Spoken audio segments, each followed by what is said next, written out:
ladies and gentlemen, to the Legend of Dragoon. And, okay, BJ, you can finally see your hammer girl in action. Yay.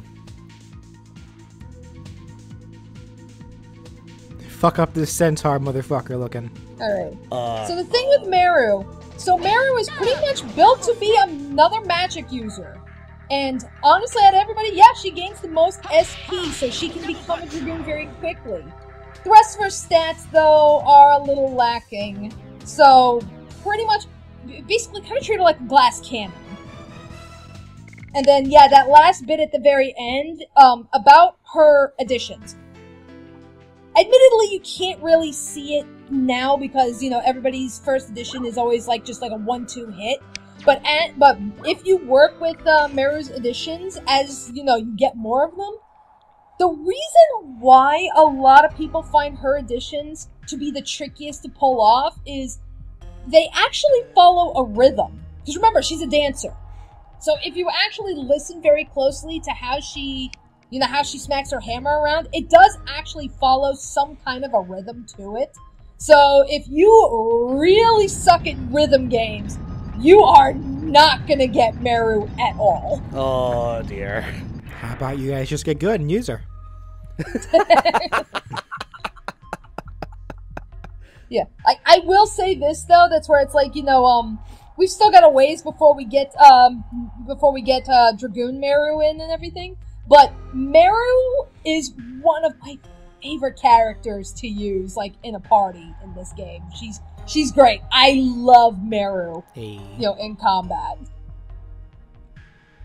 It is kind of odd to see the hammer user, the one casting spells, though. Like, that's not... I mean, unless you count Donald with that one weapon that he gets, the Warhammer, but... I don't know, you never really see the magic user use a hammer. Right. Yeah, not really. Alright, so, brief little thing about this area here. So, pretty much as Rose is explaining.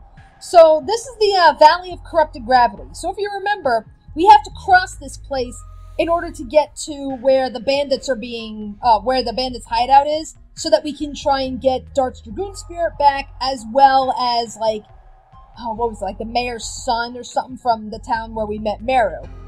So, as Rose pretty much explained, during the Dragon campaign, you know, basically whenever the Dragoons and the Winglies would clash, yeah, basically, like, it started to actually have some kind of, like, well, it started to warp the nature around. So that's where, you know, yeah, you've got all these, like, floating rocks, and the gravity is all fucked up and everything. Yeah, the reason behind it is because, you know, yeah, this is the end result of, you know, that freaking conflict. Ugh. So it's like, this is, like, the one time that you actually do see, like, you know, because every other time it's like, you know, and even, hell, even, like, other RPGs in general. Whenever you see, like, you know, okay, there's been some kind of a major conflict that happens in a game that's supposed to be, like, you know, like, earth-shattering or something. A lot of times you don't really see, like, the repercussions, like, on the environment itself. And admittedly, I really like the idea of that, especially in this area. But, yeah, that being said, this is the only time in the game where we really see, like, you know, oh, you know, this is what happened, like, after this conflict, look what's happened to the environment or afterwards and how fucked up it is. That's like just, you know, great idea, not utilized as often as I wish. Smack her with the hammer. Double smack.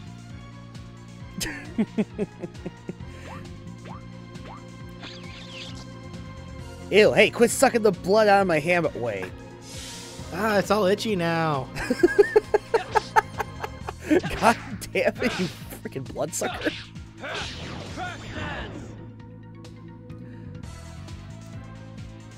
Did she just pratfall? You know, this is actually the funny thing with Meru. It's like, yeah, she tries to do some kind of like a victory dance, but it's like, yeah, she can't do it. So every time she goes to lift her hammer, it's like too hot, it's like too heavy, and she ends up falling over. Aww. Yeah. And the funny thing, though, is that you actually do get to see her full-blown, like, you know, her victory, like, animation as intended, but only after she becomes a Dragoon. So it's like when she has the wings, that actually helps her pull off the frickin' victory dance. Aww. She's trying her best.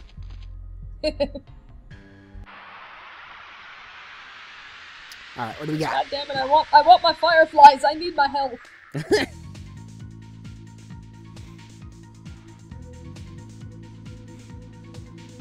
Is that a Digimon? Kinda looks like a Digimon. It's a dragonfly, but it looks, wow. But it kinda looks like a Digimon. It looks like Gigadramon. Or something, yeah. You know, the giant motherfucker, yeah, with this exact same design, actually. You know, wings, you know, no Long legs, spiky tail. only a tail, and then like these claw, and then the claws. Uh-oh. I'm trying to think, what's the Digimon called again? Gigadramon? Gigadramon? Yeah. I'll have to put like a side-by-side picture or something. I need to check to make sure that's even the right Digimon. Yeah, well, it's like, you know, yeah, as soon as you find it, you know, yeah, I'll put it up there for comparison. Gigadramon. Yeah, that's right. Gigadramon. Okay. It's like either Gigadramon or I think Megadramon. One of the two will work. Because Gigadramon's the blue one, which I think just matches that color a little better.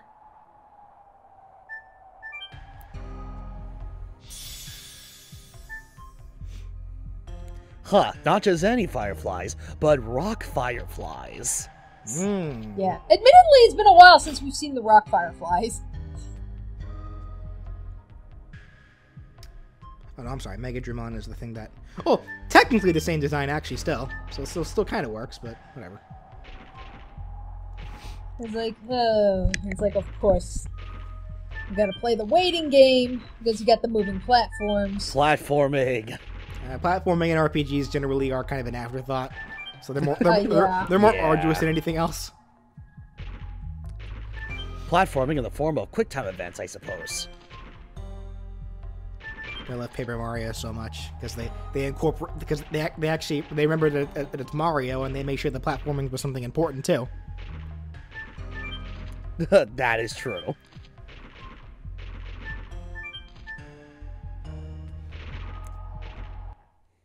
Yeah, so I was like, at this point, I'm just trying to make sure I can get all the frickin' items.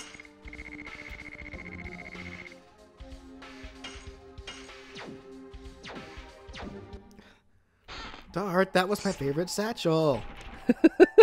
You just got it. Well, I don't need it. What? It's like, you really don't need it. It's like, yeah, like, because if you remember, I think that's the item. I think, like, that's where, like, it can put an enemy to sleep. But it's like, you don't need it. You really don't. No, come back. Missed my ride. Damn it. Now I gotta wait for the 220. Well, that was fast. My boss is gonna be so mad at me. Alright, I got to call into the boss, so I'm gonna be late again. Damn it.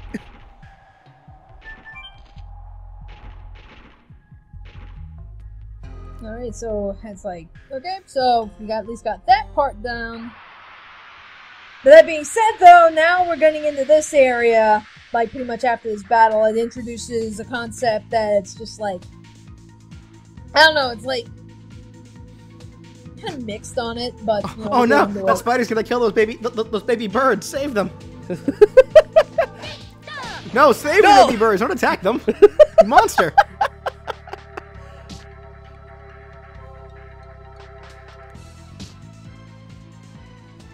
Like, how do you miss? Oh, that little baby bird was tried so hard. Oh God. Well.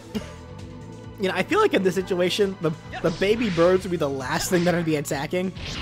Like, I feel like if I saw two little baby birds, featherless birds in nests, and then a giant fucking whatever the hell that is from Pikmin right behind them, like... Yeah, really. No, it's like, something totally, yeah, that would be the first thing I would attack.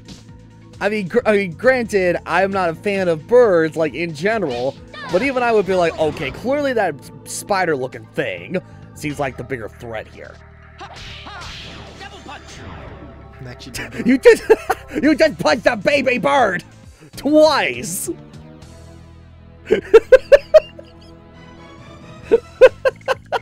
Can't even eat it. It's not tender enough. Oh. Oh God. It's not like venison, where you can eat them, where you can eat them even when they're young. Oh.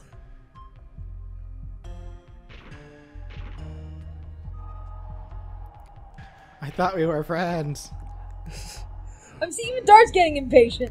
It's like, well, oh, okay, I can't stay mad at you. Alrighty. So, just in this area alone, if you see, like, the little, like, it looked like little, like, lights, like, on the bottom? Like, on the floor? Yeah.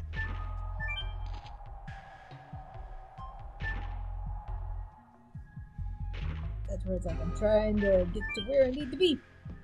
Go click. And there you go! Upside down mechanics. Have fun with that. Oh, jeez. Are controls actually reversed, or? No, I don't. No, they're not. They're still the same. Which is, again, it's just one of those things. Like, you would think, like, okay, you're going upside down. You would think that, you know, yeah, reverse the controls, but it doesn't, and it's like, I don't know. Well, thank God that is not the case in this scenario. I feel like because this is an RPG and not a platformer, they probably didn't bother doing that just to not make things too tedious. I would think the same thing too. It's like for an RPG, it's like, okay, that would be absolutely unnecessary. Yeah, generally when you have, you know, upside down mechanics with reversing controls, you'll normally see that in platformers to make it an extra challenge. Yeah, exactly. It's like, if this game was handled as a platformer, then that would be understandable. But this is a role-playing game. It's like, platforming is not the main focus in that case. It's like, I don't need, like, gimmicks when it comes to segments like this in an RPG of all things.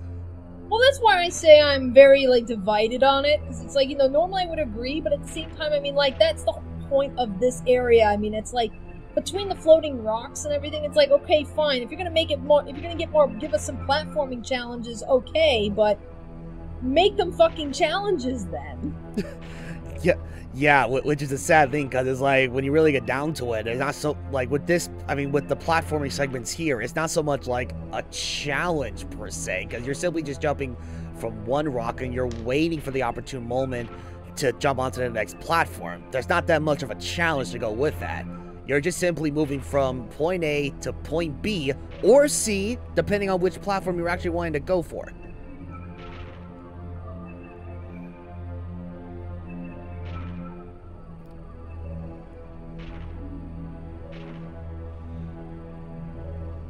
Baro, how are you so sure that's the only way? Like, you've never been here yourself. Well, that's like, okay, again, it's been a very long time, but, if you guys remember when we were in the volcano all the way back in Disc 1, you remember, this creature, Virage? We only fought, like, it was, like, this weird, like, creature that was coming out of the lava. He had, like, you know, it was just, like, the head and, like, a hand. Yeah. Yeah, so, basically, you know, we've come across another Virage. Like, not the same one from the volcano. The one from the volcano is dead. But, no, it's like, oh, here's another one left over from the war. Except this one's complete. So, head, body, both arms, legs. So it's like, you know, basically, again, treat it like Genova, if you will. Where it's like, you know, we keep running into Genova in Final Fantasy VII. Right. You know, a couple of times, like, at least once throughout each disc.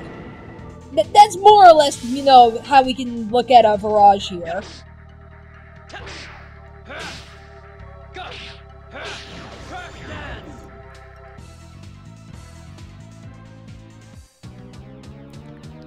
Okay then.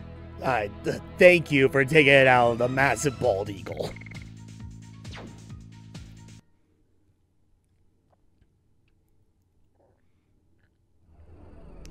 All right, to the elephant graveyard. Yeah, well, first I want all the presents. Give me the presents! It's like, I want to get the presents, but it's like, I think actually, yeah, presents will have to wait until after, it'll have to wait until after Virage, because it's like, you know, let's just go on ahead and knock the boss battle out of the way. Okay. But the presents! Yeah. Now it's like, of course, you know, it's supposed to be challenging because, oh, you don't have Dart as a Dragoon, but, you know, we also have Meru, so right now we're only relying on one Dragoon for this boss fight. You know, because I'm a fucking rebel. Still don't understand games that make you have to play as the main character.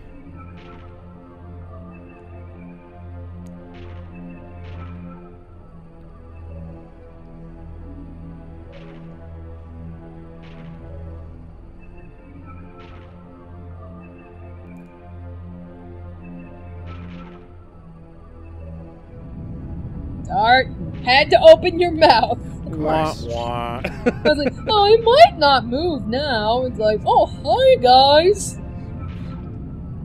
Who stands on my favorite rock? I did?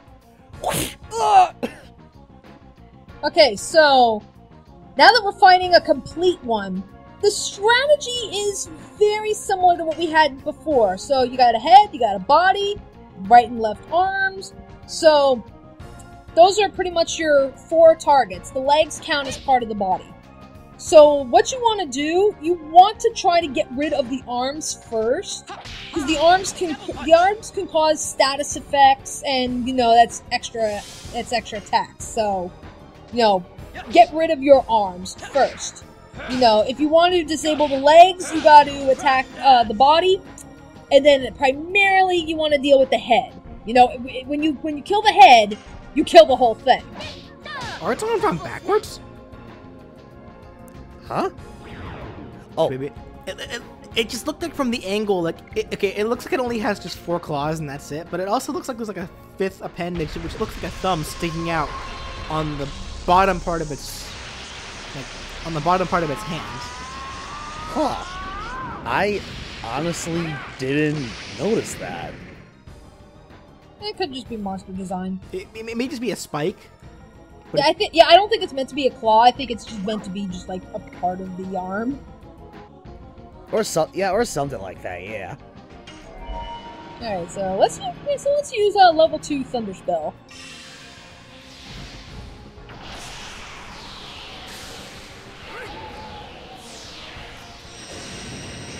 Oh no, an inconvenient gust of wind.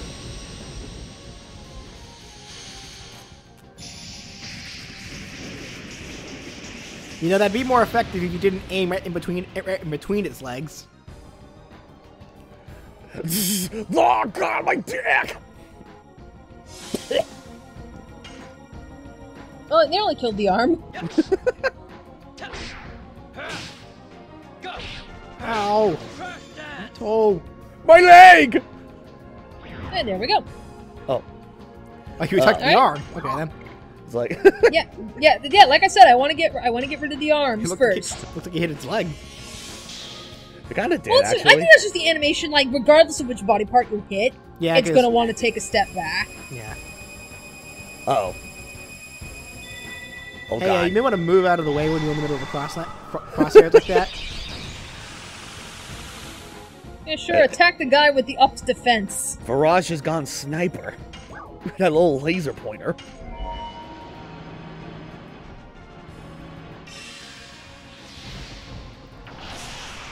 Alright, round 2. Round 2 with a thunder to the groin. Or in between his legs. Yeah, to the empty space in between its legs. The empty space between my legs, my one weakness!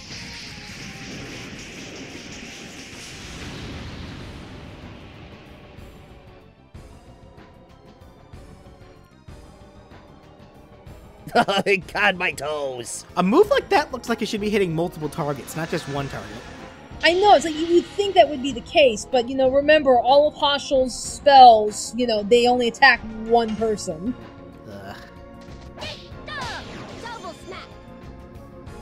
I was just kind of surprised that the what was it? Like, even, like, yeah, the lightning attack, it mostly came from the bottom. It was, like, not from the top.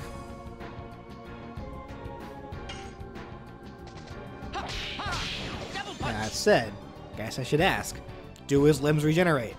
Yes, they do. Fuck. Yeah, that's where it's like, it takes a good number of rounds before the arms come back, so it's like, you know, take advantage of that while you can. Like, yeah, that's usually where it's like, okay, kill the arms, and then try to focus, like, the bulk of, like, my strong attacks on the head. Right. Oh my god, how is this even possible? I thought I got rid of your arms. How did you grow them back? Oh, that was just a Virage. But I mean, look, okay, yeah, an arm came back. So, I mean, it's like, yeah, but look at that. I mean, it's like, look how many rounds of hits I was able to get in just because I killed the arms. Yeah, no, yeah, you got quite the amount of hits on there. It's interesting that the right arm came back first, even though you destroyed the left arm first. Yeah. But yeah, I mean, that just shows you, like, you know, that's the bulk of Virage's attacks. It comes from the arms. Okay. You know, it can't, I mean, yeah, it's got the head laser, it can, you know, stomp, you know, but other than that, it's like, yeah, status effects. So that's where it's like, basically the more limbs it has, the more, you know, variety of attacks it's got available. So that's where it's like, all you gotta do is like, yeah, once you've killed the arms for a couple of rounds, I mean, it's practically a sitting duck. Ow. Oh, he's just dead. Oh, God. That's where it's like, yeah, it's like Hashel's dead. You know, Dart's confused. I don't know where Meru. I don't know where Meru is. Like, oh, Meru came back. I think Meru might have been like, I think that might have been maybe paralyzed or something.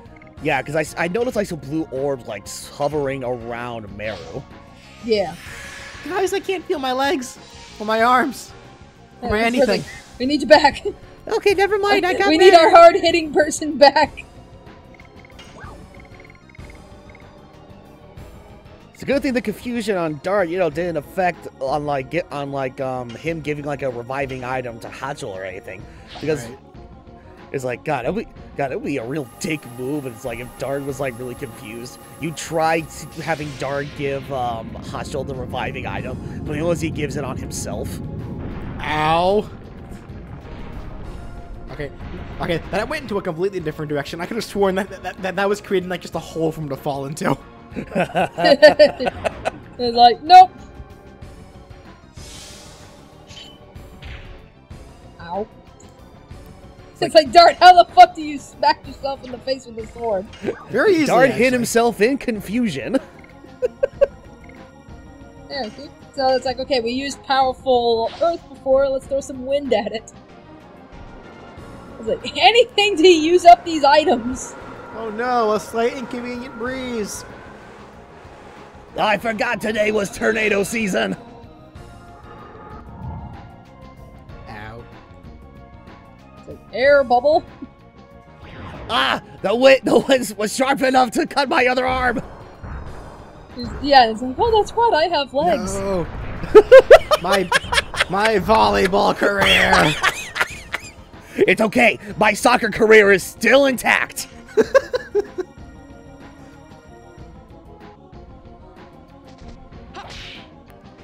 Oh, God. No way. Oh, God damn it. I'll never make heals. I need heals. I'll never make it into the hand model magazine now. I was gonna get into the Oh no! I was gonna be the world's greatest puppeteer. My shadow puppetry career is ruined. Alrighty. And yep, so yeah, I don't know if you heard that sound, but yep, we disabled the body. So yeah, it ain't gonna walk on us now. So literally, all it's left with is its head laser. No, my soccer career. No.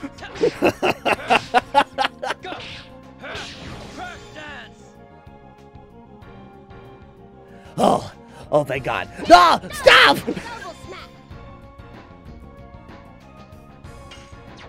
It's like, God damn, those are pretty bulky legs.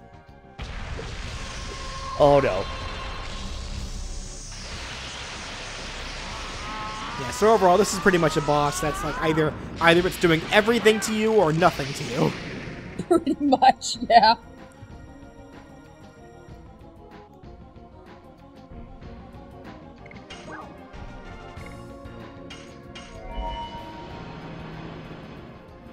To kill this son of a bitch. Wingly powers go. Unleash the Thunder Kid.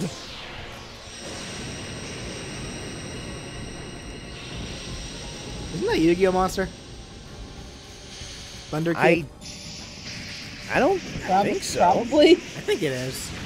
Okay, so we've gone from Digimon to Yu-Gi-Oh in one video. And I know I've snuck in like a couple of Pokemon references here and there.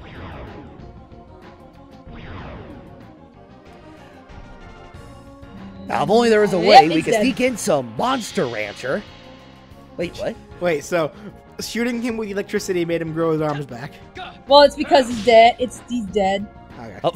So that's where it's like, okay, you know, get your limbs back and everything just for this cutscene. Just so he can be more dramatic. Yeah. Oh, what a world! What a world!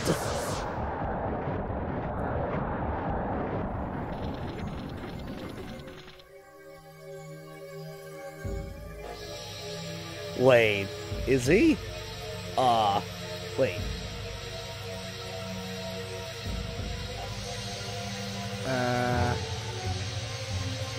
Is he transferring Shauna Wiggly powers?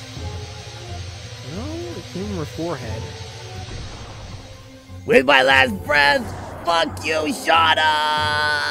Oh, damn! He couldn't even have a proper fall. He had to knock his head on a floating rock on the way down. Okay. If the fall wasn't enough, that impact the impact from that rock on his way down more than likely did the trick. But anyway, if you guys remember all the way back in Disc 1, Shauna's actually done this before. If you remember, there was that cave, like, we had just gotten Lavitz, we had just escaped the prison, and we were trying to get to, the city of, Basil. So, they were in the cave, and they were fighting, like, a snake worm thing? Like, yeah, some weird worm creature. And, you know, that was technically the first time that we saw this happen, where it's like, yeah, like, light came from Shauna and the thing just kind of, like, disintegrated. Oh. I was like, you know, admittedly, I mean, yeah, that's something you can easily forget, because that was, like, all the way back at the beginning of Disc 1. And, like, this is, like, the second time we've seen this happen, and it's like, yeah, I mean, considering how, you know, how long it's been since we've seen Disc 1 stuff, you know, at least for us commentating-wise, you know, oh, just Dragon it's very easy. It's very easy to forget that. But yeah, technically this has happened before. Oh, okay. Yeah, because again, technically it has been long since we've looked at Legend of Dragoon, like commentating wise. So even I completely forgot this was an event that already occurred with Shauna once before, like earlier in this game. Now the question is it good or is it bad? That is something we shall probably figure out in about 30 hours from now. that sounds about right. Okay. Remember, this game is 4 discs long. Remember that. That's usually how these RPG things work. Like, yeah, usually you gotta play through a good chunk of it before, you know, oh my god, the plot twists. Yeah, they like to sprinkle these little hints of something that give no context whatsoever. You just know they're going to be important for later. And then, look at this! They're important for later. Who'd have thunk? So, oh god, yeah. Kind of like how they handle certain stuff with, like, as Ruby goes from volume to volume. You have a bunch of stuff out of context, only, like, 5 volumes later. It's like, oh yeah, they're finally getting around to talking about this thing again. Okay, okay. Steven Universe did a lot of that, actually. like introduced a bunch of stuff that in context made no sense. We just thought, okay, it's just something, and then it ends up being super important for later, for 50 episodes later. That is actually another really good point, actually. Alrighty, but yeah, pretty much with that said, yep, we're pretty much now done with the Valley of Corrupted Gravity. So join us next time, and we will pretty much be going right to the headquarters of the bandits to get our Dragoon spirit back. Alrighty.